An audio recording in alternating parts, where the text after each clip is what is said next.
আসসালামু আলাইকুম দর্শক, যে যেখান থেকে দেখছেন সবাইকে জানাচ্ছি আন্তরিক শুভেচ্ছা। কুক হ্যাবিটস থেকে আপনাদের সাথে আছি আমি আখি। এই মৌসুমে প্রায় সবার বাসাতেই পাকা আম থাকে। তাই আজ আমি পাকা আম দিয়ে তৈরি করব স্বাদে ও ঘ্রাণে অতুলনীয় ম্যাঙ্গো আইসক্রিম।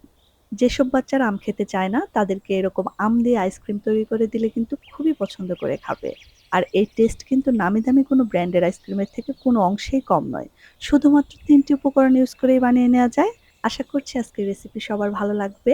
আর রেসিপি ভালো লাগলে চ্যানেল সাবস্ক্রাইব করে আমার পাশে থাকবেন। আমের আইসক্রিম তৈরি করার জন্য আমি এখানে প্রথমে নিয়েছি ৪টি মাঝারি সাইজের পাকা মিষ্টি আম। এখন এগুলো থেকে রস বের করে নেব। আমের রসটাকে আমি ব্লেন্ডারে দিয়ে ১ মিনিটের মতো ব্লেন্ড করে নিয়ে একটা স্মুথ পেস্ট তৈরি করে নিয়েছি। আপনারা চাইলে কোনো ছাঁকনির মাধ্যমে ছেঁকে নিয়েও স্মুথ পেস্ট তৈরি করে নিতে পারেন। আজকের আইসক্রিমটা আমি হোমমেড কনডেন্স মিল্ক দিয়ে তৈরি করব। সেজন্য চুলায় একটি প্যান বসিয়ে দিয়ে দিচ্ছি 1/2 লিটার পরিমাণ দুধ। দুধটা ফুটে উঠলে দিয়ে দেব 2 কাপ পরিমাণ চিনি। চিনি এবং দুধ ভালোভাবে জাল করে ঘন করে নেব। আপনারা চাইলে কিন্তু বাজার থেকে কিনে আনা কনডেন্স মিল্কটা দিয়েও আইসক্রিমটা তৈরি করতে পারেন। আর যারা আমার মতো ঘরে তৈরি জিনিস পছন্দ করেন তারা এভাবে খুব সহজেই ঘরেই তৈরি করে নিতে পারেন। দুধটা অনেকটাই ঘন হয়ে এসেছে, প্রায় অর্ধেক হয়ে গিয়েছে। এ পর্যায়ে 1 চা চামচ কর্নফ্লাওয়ারের সাথে 1 টেবিল চামচ পানি মিশিয়ে একটা মিশ্রণ তৈরি করে দুধের মধ্যে ঢেলে দেব। মিশ্রণটা ঢেলে দেওয়ার সাথে সাথে খুব ভালোভাবে নেড়েচেড়ে মিশিয়ে নিতে হবে, নতুবা দলা পাকিয়ে যেতে পারে। এই মিশ্রণটা দেওয়ার কারণে কনডেন্স মিল্কের যে পারফেক্ট ঘনত্ব সেটা তৈরি হবে। কিছুক্ষণ ফুটিয়ে নেওয়ার পরই এরকম ঘন হয়ে আসলে চুলা থেকে নামিয়ে নিতে হবে। নামিয়ে নেওয়ার পর অনবরত নেড়েচেড়ে ঠান্ডা করতে হবে যাতে উপরে সর পড়ে না যায়। এখন এটাকে এক সাইডে রেখে দিয়ে আমরা আইসক্রিম তৈরির প্রিপারেশনে চলে যাব। নিয়ে নিচ্ছি 1.5 কাপ পরিমাণ ঠান্ডা হুইপ ক্রিম। এখন একটা ইলেকট্রিক বিটারের সাহায্যে 2 থেকে 3 মিনিট এটাকে বিট করে নেব। 2 থেকে 3 মিনিট বিট করার পর এটা ফুলে প্রায় ডাবল হয়ে গিয়েছে। এ পর্যায়ে দিয়ে দিব আগে থেকে তৈরি করে রাখা হোমমেড কনডেন্স মিল্ক। আমি এখানে 1/2 কাপ পরিমাণ কনডেন্স মিল্ক দিয়েছি। দিয়ে দেব 1.5 কাপ পরিমাণ আমের পেস্ট। এখন সবকিছু একসাথে আবারও কিছুক্ষণ ব্লেন্ড করে নেব। বাটির চারপাশে লেগে থাকা ক্রিমগুলোকে একটা স্প্যাচুলার সাহায্যে জমিয়ে এনে মাঝখানে দিয়ে ভালোভাবে মিশিয়ে নিতে হবে।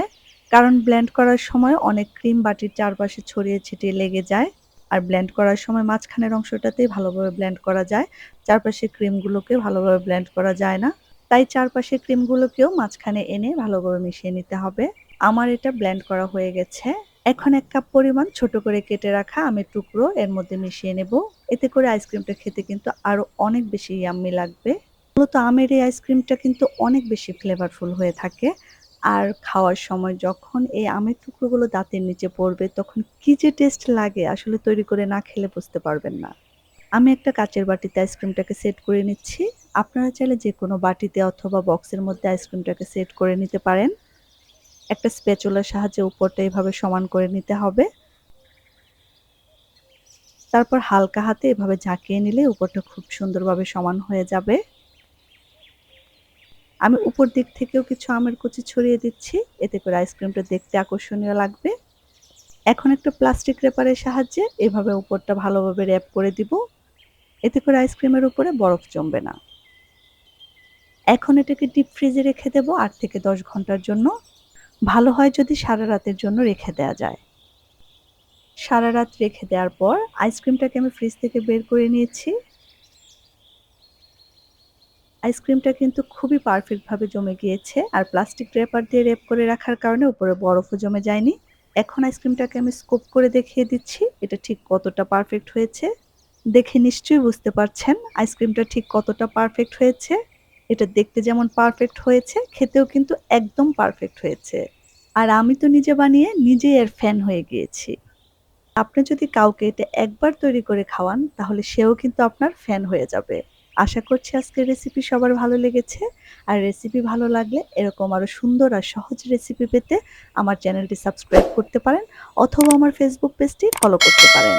আর লাইক, কমেন্ট এবং শেয়ার করে আমাকে সাপোর্ট করবেন প্লিজ। কারণ আপনাদের একটা লাইক এবং কমেন্ট আমাকে অনেক বেশি উৎসাহিত করে। ইনশাআল্লাহ দেখা হবে পরবর্তী কোনো রেসিপিতে। সে পর্যন্ত সবাই ভালো থাকবেন, সুস্থ থাকবেন। আসসালামু আলাইকুম।